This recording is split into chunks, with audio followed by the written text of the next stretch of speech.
Corona vaccine के 100 crore dose पार होने के साथ भारत ने नया इतिहास रच दिया है, जिसकी खुशी देश के हर कोने में बड़े ही हर्षोल्लास के साथ मनाई गई। इस मौके पर बंगाल में कूच बिहार पैलेस को रंग बिरंगी लाइटों से रोशन किया गया, तो वहीं कई कार्यक्रमों के आयोजन के द्वारा लोगों ने अलग अलग तरीके से इस खास अवसर का बखूबी आनंद उठाया।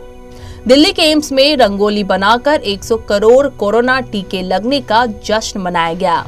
वहीं इस मौके पर प्रधानमंत्री नरेंद्र मोदी दिल्ली के राम मनोहर लोहिया अस्पताल पहुंचे। इस दौरान उन्होंने यहां हेल्थ केयर वर्कर्स और अस्पताल के सुरक्षा कर्मी की हौसला अफजाई की।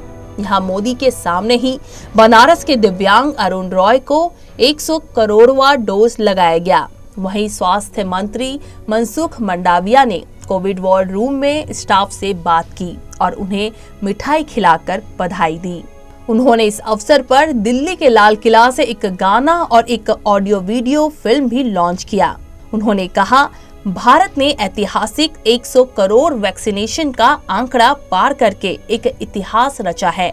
100 करोड़ वैक्सीनेशन देशवासियों के विश्वास की अनुभूति है। 100 करोड़ वैक्सीनेशन आत्मनिर्भर भारत की दिवाली है। बता दें, देश के 75% युवा आबादी को कम से कम एक डोज लग चुका है और 31% आबादी को दोनों डोज लग चुके हैं। दुनिया में सिर्फ चीन ही ऐसा देश है जहां भारत से ज्यादा वैक्सीन लगी है। चीन ने 100 करोड़ डोज का आंकड़ा सितंबर में ही पूरा कर लिया था। 16 जनवरी को टीकाकरण की शुरुआत हुई, लेकिन उसके साथ ही वैक्सीन की सुरक्षा और असर को लेकर आशंकाएं उठना भी शुरू हो गई।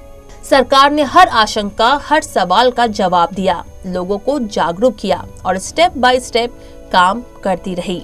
जब वैक्सीन की सुरक्षा और असर पर सवाल खत्म हो गए, तो वैक्सीन के डिस्ट्रीब्यूशन पर उंगली उठाई गई।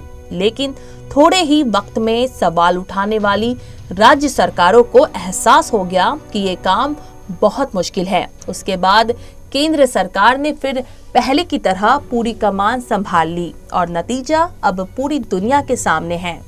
100 करोड़ के वैक्सीनेशन के सफर को सफल बनाने के लिए वैज्ञानिकों ने भी एड़ी चोटी का जोर लगाया। सरकार ने वैक्सीन रिसर्च और डेवलपमेंट के लिए 900 करोड़ रुपए का कोविड सुरक्षा मिशन शुरू किया था।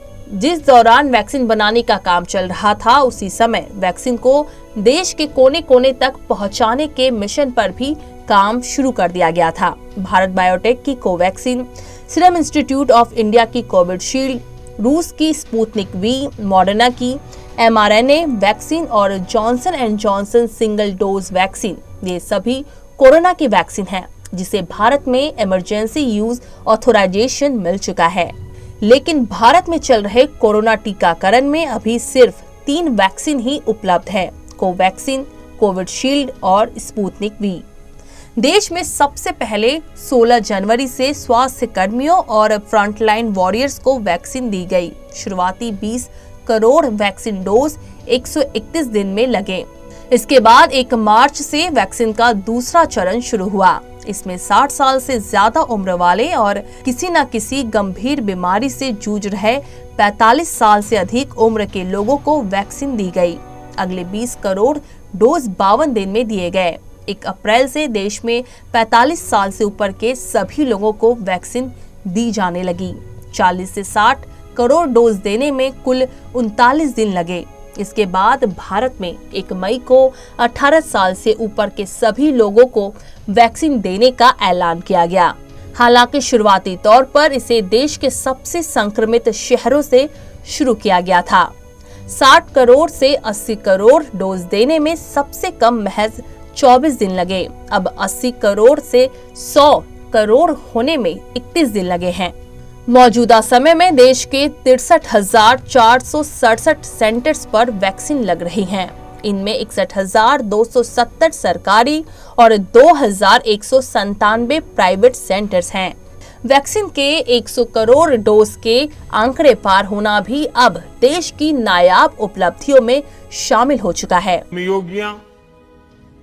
वैक्सीन लगाने में जुटे हेल्थ सेक्टर के प्रोफेशनल्स सभी का खुले मन से, हृदय से बहुत बहुत आभार व्यक्त करता हूं।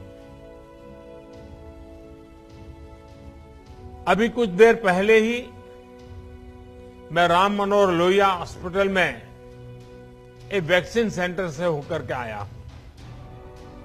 एक उत्साह है और दायित्व बोध भी है कि हमें मिलकर कोरोना को जल्द से जल्द हराना है। मैं प्रत्येक भारतवासी को बधाई देता हूं। 100 करोड़ वैक्सीन डोज की ये सफलता प्रत्येक भारतीय को अर्पित करता हूं, जिस पर हर भारतीय गौरवान्वित महसूस कर रहा है। सीएन राष्ट्र के लिए पूनम शाह की रिपोर्ट।